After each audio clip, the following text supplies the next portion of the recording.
Okay so guys आज हम start करते हैं टीओसी, थ्योरी ऑफ कंप्यूटेशन।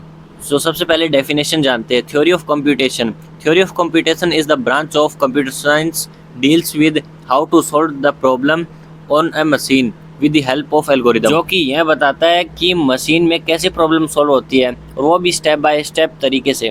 तो ओके सो गाइज आगे बढ़ने के बाद में हम यहाँ पे देखते हैं चॉम्स्की हायरार्किकल की कुछ थ्योरम। सो यहाँ पे ग्रामर 4 टाइप की होती हैं, regular grammar, context sensitive grammar, context free grammar और अनरिस्ट्रिक्टेड ग्रामर। दूसरी साइड हम देखेंगे Turing machine, linear bounded automata, push down automata, finite automata. तो आगे बढ़ते हैं। ओके सो गाइज अब हम जानेंगे बेसिक टर्मिनोलॉजी इन टीओसी। तो यहाँ पे हम सबसे पहले अल्फ़ाबेट्स को देखेंगे, उसके बाद में सिंबल को देखेंगे, उसके बाद में स्ट्रिंग को देखेंगे एंड उसके बाद में जानेंगे लैंग्वेजेस क्या होती है और उसके बाद में grammar.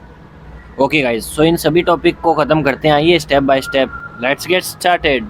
So okay guys alphabet से तो अपने को एक ही चीज़ दिमाग में बैठती है कि अल्फ़ाबेट तो ABCD ये सब होते हैं, लेकिन टीओसी के अंदर alphabet is a finite and non empty set of symbols use to the form string and languages, यानी alpha okay it is denoted by sigma and यहाँ पे आपको ये चीज़ ध्यान रखनी है, सेट ऑफ सिंबल, सिम्बलों का सेट होता है और नॉन एम्प्टी सेट होगा और फाइनाइट होगा। यहाँ पे एग्जांपल में देख ही सकते हैं, a symbol is a single basic element of an alphabet. Okay it is the smallest unit of TOC, symbol are use to construct string. तो यहाँ पे हर एक एलिमेंट वो सिंबल है। सो यहाँ पे एग्जांपल से देख सकते हैं, टीओसी में स्मॉलेस्ट यूनिट होती है symbol, symbol are use for the construct string, string बनाने के लिए काम में ली जाती है। और अब आगे बढ़ते हैं। सो ओके गाइज सबसे पहले हम जानते हैं स्ट्रिंग क्या होती है। जैसे कि इंग्लिश में कोई वर्ड होता है उसी हिसाब से टीओसी के अंदर एक स्ट्रिंग होती है।